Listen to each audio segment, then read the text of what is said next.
Conversations with Kelly. Tonight I have on the panel, I have Elizabeth Carter Moses. And tonight's conversation will be about the whys in life. Oftentimes we have so many questions in life. Sometimes they're answered, sometimes they're not. And tonight, Liz is actually, can I call you Liz? Yes. Liz is going to actually walk us through some things that took place in her life where she had a lot of questions. One of which, Liz was not raised by her biological mother. She was actually raised by her grandparents. And Liz, can you kind of share how that came to be? My mom went to college and became pregnant, and she went back home and had me, and my grandparents said, just go back to school, we'll take the baby. And go ahead and finish and make sure you get your education, because they were key on education. Okay. So you were basically given to your grandparents to be raised because your mom was in college, she got pregnant in college, and probably what your grandparents were thinking, I'll help her out because we don't want her to quit school. And so you were given to them to be raised until your mom finished school? Pretty much, yeah.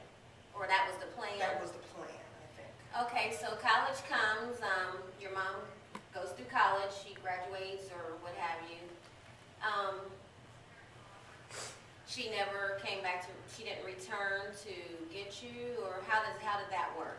I know she got a job in Saginaw, so she was actually That's in Saginaw, Michigan? Yeah. Yes. She actually got a teaching position up in Michigan, so she was able to go up there and teach. And I know she was probably just settling in, and I was still, a wee little kid, so they were still taking care of me. Okay. At this point in your life, you were around about how old? 2, 3, 4, around there. 2, 3, 4. So you didn't really understand what was going on then. Had no clue. Okay, so your mom has graduated from college. She's now moved to, because you guys are from Connecticut, right? Yes, I was raised in Hartford, Connecticut. Hartford, Connecticut. So she gets a teaching job in Saginaw, Michigan. You're still like around 3 or 4 years old, so you're not really understanding what's going on. What age did you start to see or start to understand that something wasn't right here? I would say it had to be around 6 or 7. For many years, I would see my mom. I didn't know she was my mom. It was more of she was my aunt or just a relative that came and visited all the time. Very beautiful, very flashy. Her nickname was Flash. And she was very exquisite. So anytime she would walk in the room and every person would be gasping because she's just a very beautiful and she just had a lot of attention on her. About what age were you able to recognize all these attributes about her? It was, like I said, around 6 or 7. 6 or 7. So by then, she still hadn't came for you. And you're seeing this lady come over and you're thinking this is an aunt or some type of relative. So then as time progressed, you're getting a little bit older. So when did you kind of know something's not adding up here? Who is this person that keeps coming by to visit? How often did she visit? All the holidays, like Christmas and New Year's, springtime, and then in the actual summer. Are you the oldest? I am the oldest. You're the oldest. By then, are you still the only child by your mother at this point? By the time I was 7, she had a set of twins. So they're there for the holidays. You're seeing these kids. Are you still not making the connection? I've made the connection by then, but still didn't know why they weren't telling me.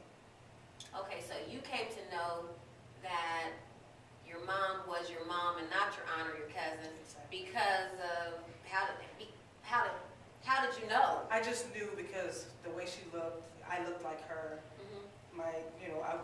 I don't know, I just idolized her. I was like, oh my goodness, I want to be like her. And I'm like, wait a minute, I look like her. And within myself, when she would leave, I'd be crying at the door. And I didn't even know why. I just wanted to be around her all the time. So So then I realized, I said, wait a minute, I don't look like my grandparents too much. I said, what's up? And they older. Why am Wait a I minute. here? When you say your grandparents, were they raising you as a daughter or a granddaughter? They was raising me as a daughter. As a daughter. So you're saying I don't look like these people because it wouldn't be grandma and grandpa. Right. I was calling them mommy and daddy. Okay, so you see these twins come, you see this lady that you love that comes around the holidays, and you're starting to kind of have these questions. When did you start asking the questions? I lived in a house where we didn't ask a lot of questions about things that were somewhat secretive. You just don't speak of stuff like that. So I just started, I think I just rebelled. It had to have been like when I was 11 or 12. I just started acting out and saying, this has got to be my mom. Why won't y'all tell me that this is her? And they finally sat down and told me that that was her. How did you feel when that news came? I was mad because I'm like, why did you leave me here? Why am I here? Why did you leave me with my grandparents? Are you talking to your I'm mother? talking to my grandparents and my mom. At the same time. So Yeah. they set you're in a setting where it's your grandmother, grandfather, and your mother, and they finally tell you the truth, and you basically went off. You had all the whys. Were those whys ever satisfied? No. They said you came to live with us, and that was all you needed to know. And I'm like, but that's not fair. You know, I don't look like you guys. You guys, they changed my name, so my name had been changed. You know, and I'm like, that's not even me. What is my real name? Where's my real dad? You know, so they started telling me questions. I still don't know the whole entire story, but, you know, I know the story of she went to school, she got pregnant, she came back, and they raised me. In that setting where everybody's sitting around and you found out, what was your mom saying at the time? Was she quiet, just kind of sitting there, or was she kind of trying to give an explanation of why? Or I think she really let my grandmother say the whole story because it was one, like I said, I lived in a house where there were a lot of secrets and stuff. So my grandmother pretty much ran the show. So no one really talked over her. It was more of whatever her story was is what went. So my mother pretty much sat there and said, you know, let me just let her tell the story and stuff. So it just went down like that, and I was not happy. I was crying all the time. It was so, I don't know, I felt so abandoned and lost and everything. I just couldn't believe that they did that to me. okay, so you never really got what we call a straight answer. So you still are walking around with this big question mark. So now you're getting older. Okay, she still hasn't came back for you, even though you found out this woman is your mother. She goes back to Saginaw and lives her life. Don't get me wrong, she came and got me in for a couple of, you know, summers and stuff. I did go up there and stuff. And then when everything came out, it was more like she would introduce me as her daughter when I was around and stuff. Prior to that, you said before you knew she was your mother, she would come and get you for visits? We would go to the store and stuff like that. She would buy me stuff, but I never knew that she was my mom. Okay. It was more of, wow, she's so nice and she's buying me all this stuff. I was like, wait a minute. So it was all those questions. Then when I found out that she was my mother, my grandparents were like, oh, hey, now you need to, you know, take her, you know, back for the summers, let her stay the summers. How old was you when you found out the news that she was actually your mother? Around 11, 12. 11 or 12. So now that the news is out, when she would do these things for you, was it something, did you feel something different? I always question it. I'm like, what? What's up? You know, my grandparents always provided for me because I went to private schools, had all, you know, they were middle class. They were really good, you know, well off. And I'm like, so why is she trying to buy me something? Is she trying to buy my love or my attention because maybe she feels bad that she left me? But I never knew. So now it's not, oh, she's such a nice lady, she's such a nice lady. Now is she's suspect. Yes. Now that I found out that she's my mom, why are you doing all this stuff? It wasn't more like you didn't want me, so why are you doing for me? Why are you doing for me? So as you're getting older, these were your whys. Of course, you're still kind of young, so you knew not to say too much. Right. But we know that when we cross over in those teenage years, we begin to kind of smell ourselves, and especially if we feel like we've been wrong. Was there a time in your teenage years, like maybe about 15, around the 16 mark, where your mouth kind of started going there with him? No? Never disrespected in that way. It was more because I always felt like I was blessed in what I had, because I started to realize, why am I here? And I could have been in a different situation. So I was old enough and wise enough to know that it could have been different. It could have been a lot different. How did you feel about her then? Because Probably. as a kid, we are so forgiving. Little kids are so forgiving because our minds are not at that point to where we can actually analyze things and look at things in different ways. But as a teenager, did you start beginning to, did your whys become, did they turn into resentment? Did they turn into anger? Did it turn into bitterness? What did your whys then turn into? I went through several phases. There was a resentment against my mom at one point where I didn't like her as much. I kind of hated her. Why? Because she had left me, and I didn't understand why she didn't just come back and get me and just say, I'm taking my daughter. And then I resented my grandparents because I thought maybe they didn't, I've heard a lot of conversations where they were arguing and she wanted to take me and they said no. So then I was like, why are y'all keeping me here? It was going back and forth for years. And I understood why my grandparents didn't want me to leave, because if I was in my teenage years, I was about to be, graduate and go to college. So they were like, well, let us just finish off with her. She's doing good, why don't we just keep her? Right. And I was so mad at them because I'm like, you guys kept me from, maybe you guys kept me from her. She came back for me and y'all wouldn't let me go. I was thinking all Was you kinds hoping, of stuff. was there a time where you was hoping that was the truth? Would it have made you feel better about your mother if it was a situation where your grandparents wouldn't let you? Yeah. And your mom was, I want her, but they were like, no. Do you sometimes think that maybe you was hoping that was the case, because then you can actually make the excuse, then there would be an excuse for, well, that's why I'm not with her. Right, exactly. I thought that several different times, but I don't know. It was not there. Something just kept, clouding that up as if it was not there. So I just kept going back and forth saying, well, I can't stand you guys, I can't stand my mom. And then I finally got to the point where I was like, okay, I was angry all the time. I was angry inside, but I knew Did you show it in front of them, or was it something that you internalized? I did at times, but I know I was a respectable kid, I guess. It's just that I had my bouts where I would be rebellious, but I lived in the house with my grandparents who didn't play that. They were from old school back down south. They would tear you up in a heartbeat. So I didn't push it to the limit. I just knew that they were very sensitive to me, though. They were not. They were more like, well, we know that she knows that's her mom, but we don't want her to go yet. What if she decides to run away? They were thinking things as well, because I heard them talking about, well, should we let her go? Or no, just finish off. My grandfather would say, no, just keep on raising her, and she'll go to college and what have you. So it was because of him that I really stayed with my grandparents. How did you feel, because you said your mom had other children, and she has them, but don't have you. How did that make you feel? Did you wonder, how the heck could she give me, she couldn't keep me, but she keeping these other kids? And on the next part of that is, how did you feel about your siblings that got to stay?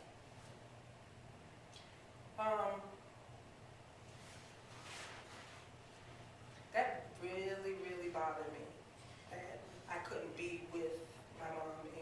And when she had to send me back, because I would fly back or whatever, I think I cried so much during my teenage years, it was unreal, because I couldn't believe it. I said, you know what, that's okay. I'm gonna get out of this house and I'm gonna see my brother and sister whenever I want to. I love my brother and sister to this day, unconditional. It had nothing to do with them, never hated them, never was resented them for being around and being able to be raised by my mom. Was you ever curious about the relationship between them and your mom? Did you ever find, even now, did you ever find yourself asking, when they talk about growing up, do you ever just find yourself kind of taking it all in, like, oh, that's what it was like to be raised by her? I sit back and I just listen, because they listen to my stories too. So it was never negative for me. It was more like,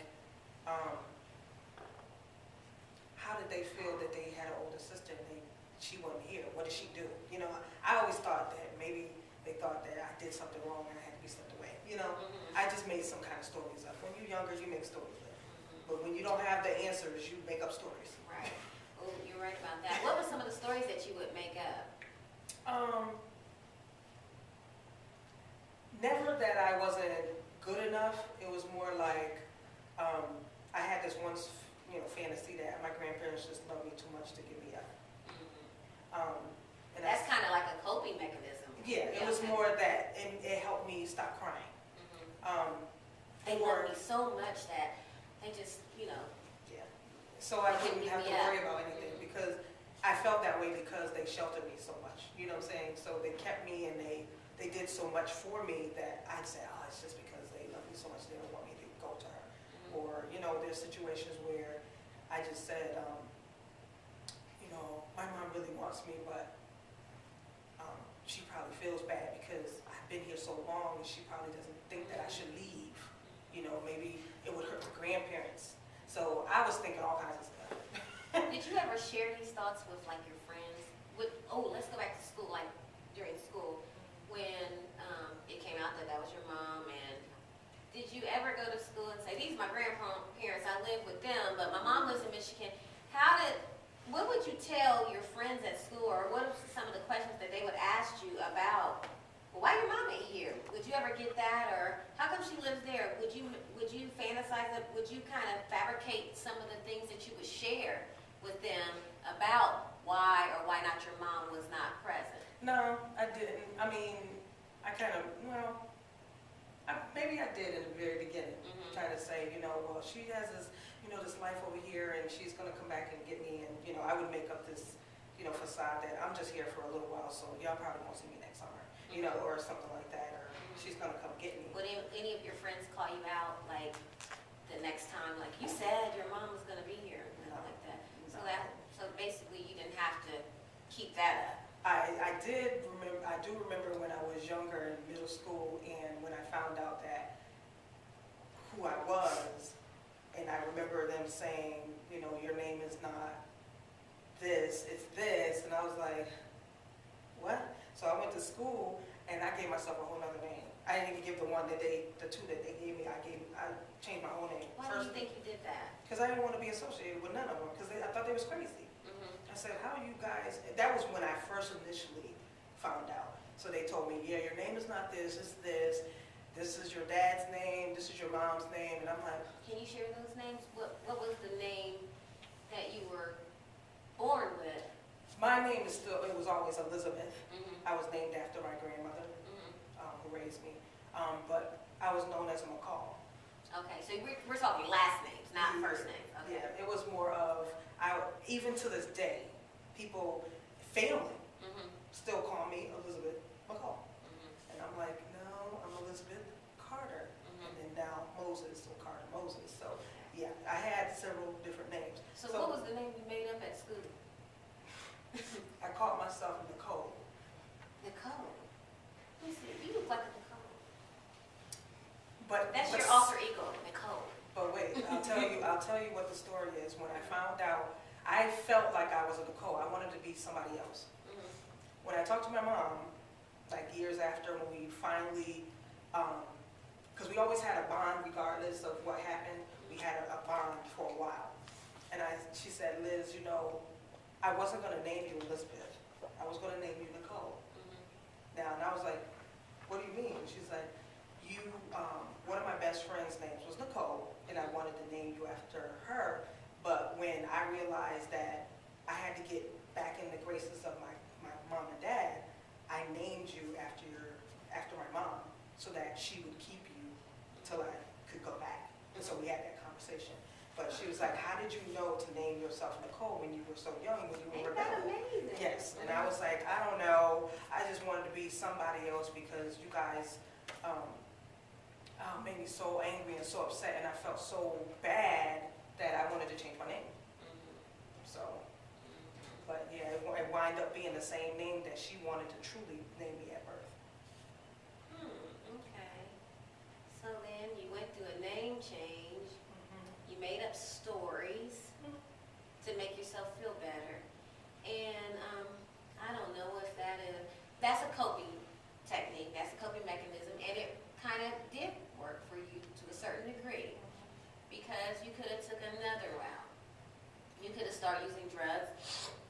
You could have started doing all kinds of different things, but you chose to, and I think there's a famous person that said when he had experienced some of these issues within his family that he used to go away into a fantasy world just to escape.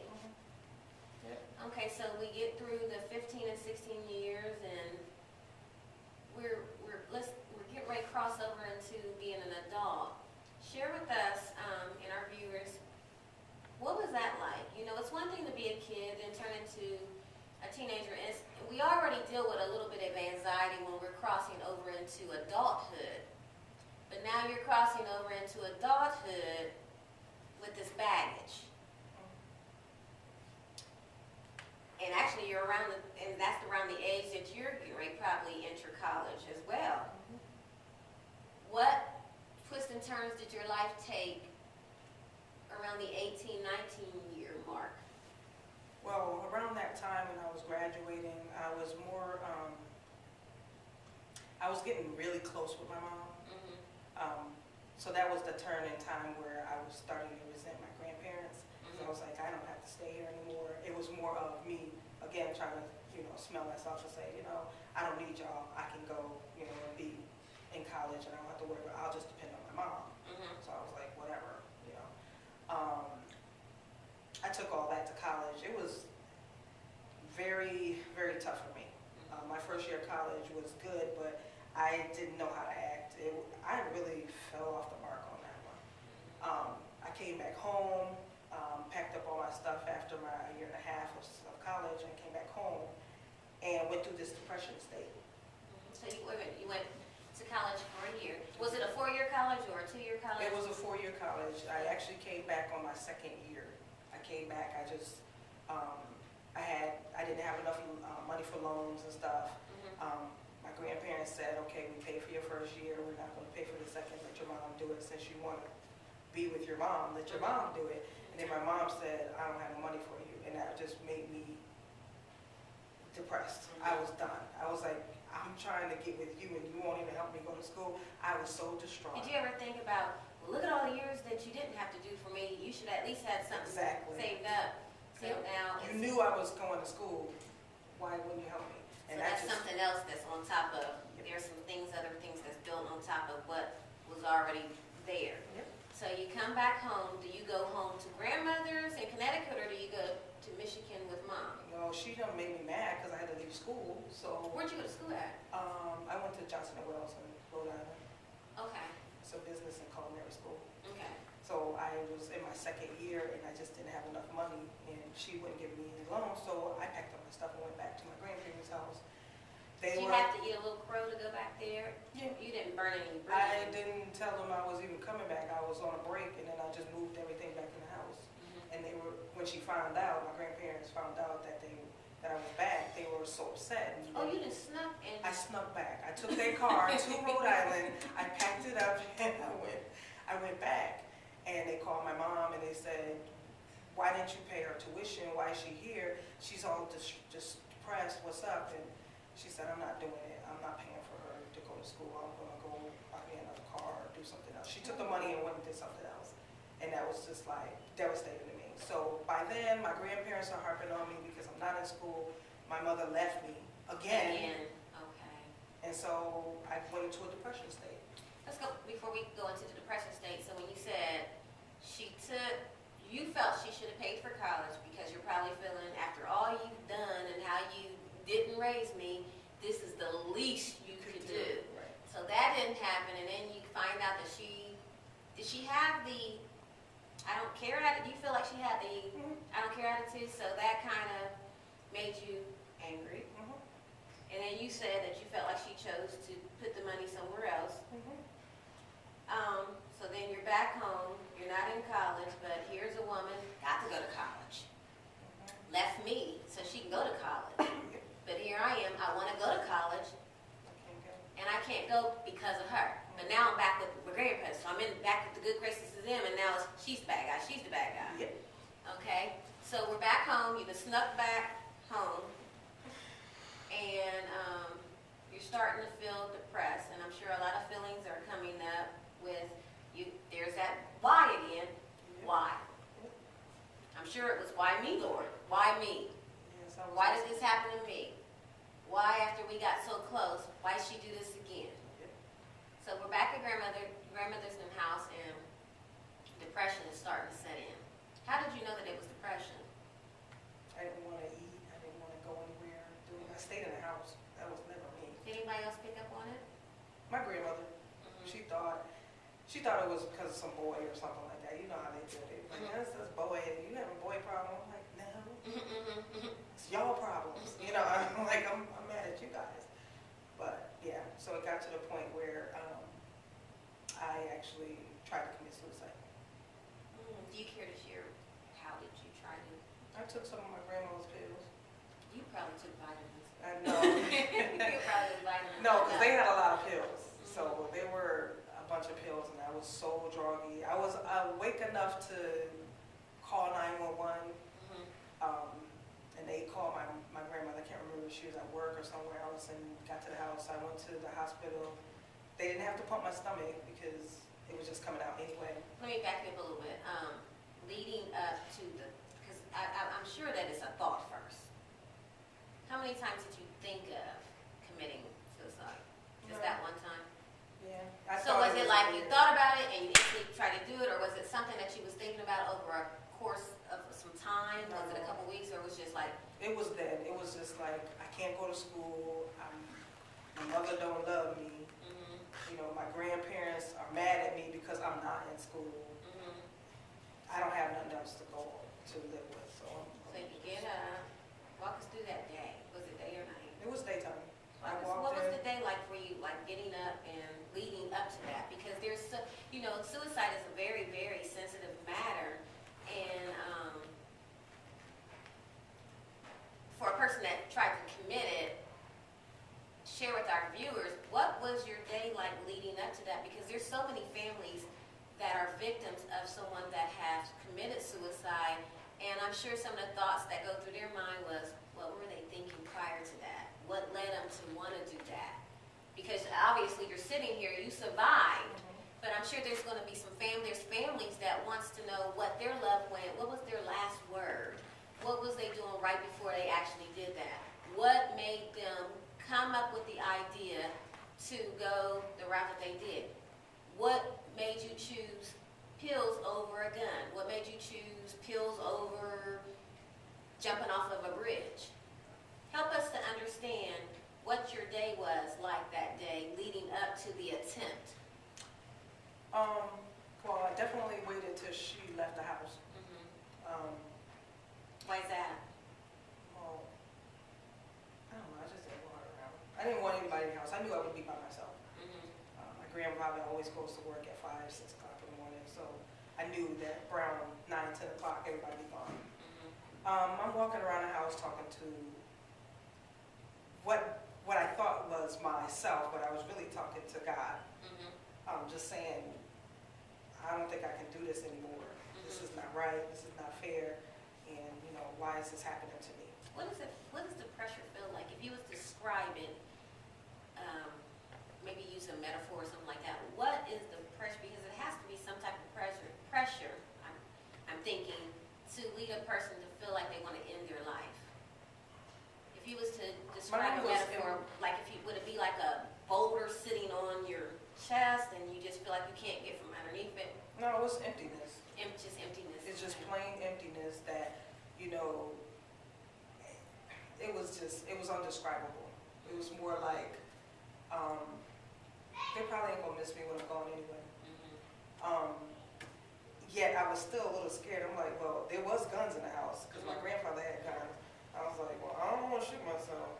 I was actually, going through the motions of saying, okay, what do I want to do? I said, I know the easiest way to do it. Just take some of these pills. They have muscle relaxers. They have all kinds of stuff in the house. And I took like, I don't know, about 20 of them. Not even, probably 15 or so. And I just So then you took take them. them and you're sitting there like, okay, And I'm what like, is it? whoa. I mean, Was I it could instant? feel yes, it was, and my heart was going fast and everything. I said, okay, I'm done. I don't want to die. I don't want to die. I was like, but I don't know if I can make it to the phone. I made it to the phone and I dialed 911. And they came and got me, put me on a stretcher and everything. My grandmother's coming at this time. And they said, no, we have to take her to the hospital or whatever. And she's like, okay, I'll meet you there. And I go there and I'm throwing up like crazy. And they got me behind a curtain. And then my grandmother comes in there and she's too funny. I yelled at her so bad then. She came in there and she says, what is wrong with you? She didn't say, are you okay? And then she said, you don't do stuff like this. We don't do stuff like this. And I'm like, I said, leave me alone. She was like, this is bad. You're going to make us look bad. And, what about, yes, it was more like, you just did something bad. And if this is in the paper or anything, what is people going to say about our family? And I was looking at her, I said, if you don't get out of here. And the nurses came over and said, what's wrong? I said, I need her to leave. And they made her leave. Did it make those feelings kind of surface back up again? It's like, wow, I just tried to kill myself. Because actually, from just listening to you, it didn't really sound like you didn't really want to live. You just wanted the pain To go away. to go away. Yep. Because you never said, I don't love him, I don't want to be here. It was more or less what I heard was, this emptiness, it's unbearable. It's unbearable. And then you make the attempt, and I'm sure when you saw her face, you was hoping, She would do pick something. me up and hug me. But No. what have you done? You're going to bring shame on the family. And, we have to think about the time, too, because that's old school. That's old school. And a lot of times, especially in the Black community, it was all about family image. I know it was for our family, and it seems like that was what it was for your family, is what is people going to think? But here you are screaming non-verbally, help me, Right. help me. So she does this, you put her out, then... She had to come back and get me because that was my ride home. So we went home and, oh my goodness, my grandfather got arrested, so he's the sweetest man on earth. He was just like, are you okay? He just kept asking me, am I okay? And I said, this is just not right. All this stuff is going on, it's not right. And he's the only one that was... Maybe you wanted somebody to stand up and take accountability. Do you I feel wanted like you somebody wanted to somebody to confess. say, Liz, we messed up. Yes, and no one would. We screwed this up, and this is not your fault. Is that what you really wanted to hear? Quit making excuses of things or hiding things and just tell me the truth. So there we go with the big question mark again. It's still this question mark. Still, stop with the lies. Stop with the secrets. What's the problem? Don't y'all see it's hurting me? Don't you care? Do you even, hello? And they still didn't get it. And it still went on even after that. So I never really got the answers. But at that moment when I knew, like I said, I was in the house, I said, I wasn't talking to myself. I know I was talking to God. It's like, I got stuff for you to do. You're not going nowhere right now. It's going to get better for you. Were you ever angry that you wasn't successful at the attempt? Was there a period of time where you was angry? I was thanking the Lord that I didn't go. Because I know, it was just, I knew then, I was just like, I just want attention. But when I had taken them and I'm laying there and I'm like, oh my gosh, what did I just do? And I just reached for that phone. I remember trying to get to the phone. So maybe it wasn't really. Well, can we really say that what you were plotting to do was suicide? It was a cry for help. It was cry for help. Yeah, it really But was. oftentimes we have, and there's times where people use those same mechanisms and have taken the pills and they have ended up not making it through. But then there's times where people do it and they just really want to end the pain. And what you wanted it to do is, I don't necessarily believe that people just want to just not, I don't want to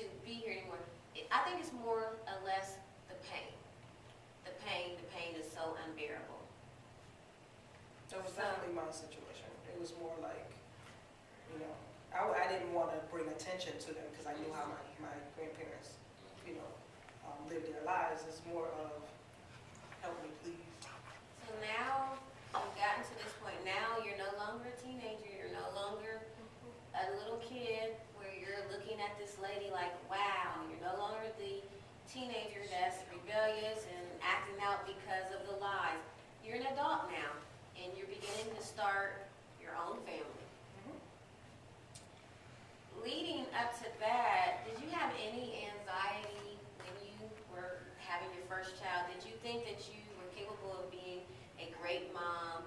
Did anything worry you about your past? Did you think it would actually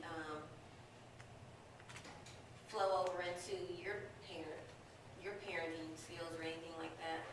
I knew I wasn't going to do what they did.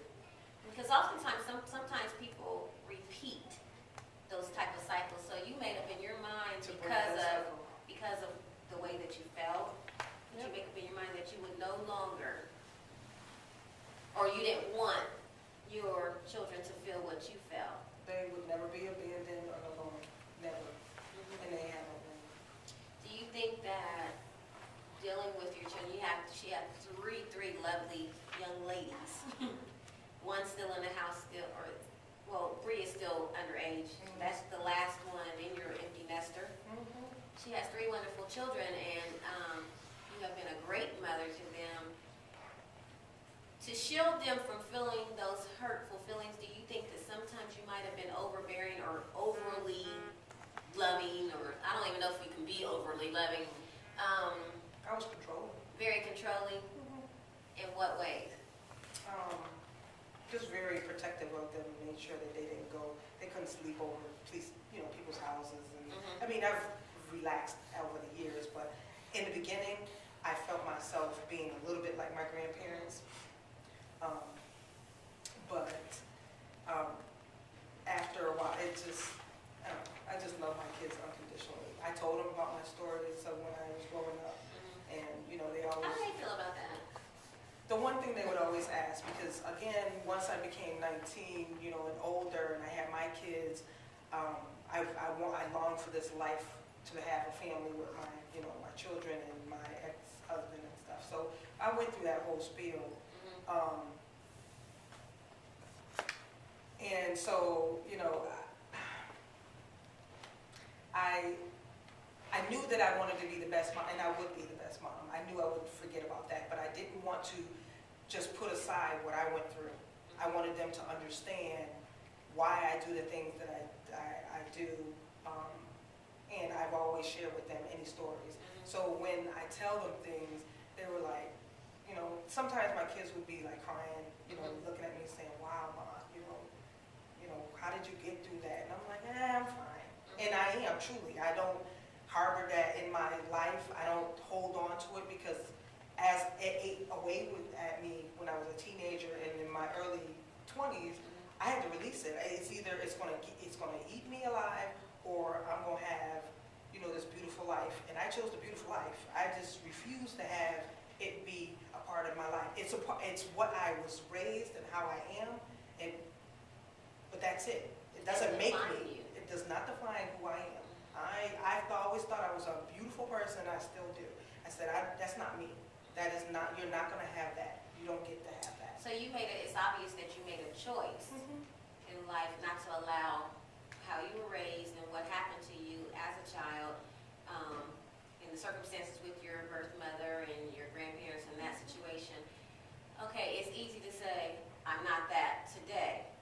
What led you to get to that point to where you were able to, because a lot of times people never get over, if the question mark still remains and they never get these answers of why, some people go on for years still trying to figure out why.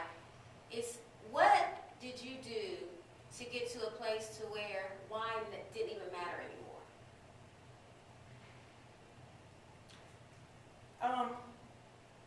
Well, I know that I always had God in my life, even when I was younger. Like I said, I always used to talk. I used to always think I was talking to myself, but I really wasn't talking to myself. I was talking to God all the time. And He was covering me. He shielded me from a lot. So I know that the love and the strength from Him made me who I was.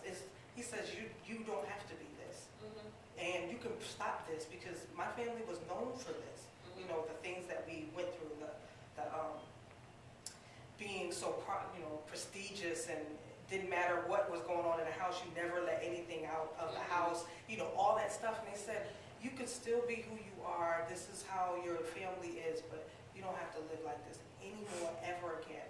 And because of what he always instilled in me and told me, I didn't have to worry about that. So what scripture is dear to you and has helped you throughout the years to get past the unknown, the answers that was never answered, the situation itself? What scriptures do you hold dear to your heart that you can share? Philippians 4:13, I can do all things through Christ who strengthens me. I can do all things through Christ who strengthens me. If we was to break that down, because I'm not going to assume that everybody is familiar with that scripture or everybody is a believer, but if we was to put that into layman's terms, just basic terms, how would you put that to someone? Just break it totally down. It's basically, you have someone that you know but you can't see, that loves you unconditionally. No matter what you do, no matter what you go through, good or bad, indifferent, whatever, you will always be loved. If I can carry that around every single day with me, what do I care about this other person that's doing something to me or what have you? I'm still going to be Liz, my life, and I'm going to live my life. And I'm going to fall down, I'm going to scrape my knee, I'm going to do bad things, but I know that he believes in me and that he will always forgive me. So, and he makes me do the right thing. So we know that Jesus Christ is why you are sitting here today, and why you are able to function in the capacity that you function in. Because there's so many people that get stuck, Liz, in what happened to me. I wasn't done right. They played me. I didn't get raised by my mom. Or let's talk about a situation where it may be a person that has been adopted, and their mother might have left them, or they might have been taken by the system, and mom never did come back to get them. A lot of people are in bondage to why. Why did this happen? Why did my mom leave me? Why did my dad do this? How come I wasn't raised by this person? Why did this have to happen? Why was I raped? Why was I molested? Why? And sometimes those whys will never be answered, because in your case, that is the case. They were never answered. And on the flip side of that, is any answer ever the best answer? What if she would have said, I left because I wanted to make a better life for you and I was coming back? Would that have been good enough? The fact still remains, why? Why? I mean, it's the answer, but it's the answer, but that doesn't necessarily mean that it fixed you. It would have fixed you. So again, we'll say this. Whys may never get answered, but it doesn't mean that your life has to be stuck, or that you have to choose suicide, or you have to choose drug and alcohol, or things like that. We can look today and look at the life of Elizabeth Carter, and we will celebrate her today because she chose to hang on in there and stay with Jesus Christ, who strengthens her. So again, I thank you for joining us tonight. Liz, I thank you for sharing your story, what guts you have. And if you was to leave the audience with some words of encouragement, what would those be? Don't worry about anything but him. Keep your focus on him and your life will be with. And that him is who? Jesus Christ. Thank you for joining us tonight. I'd like to thank our sponsors. I'd like to thank Overflow Ministries, Liberty Hill Baptist Church, Orb Consulting, Jasmine Moore, Delroy Moses, straight out of Connecticut. And I thank you for joining us tonight. Good night.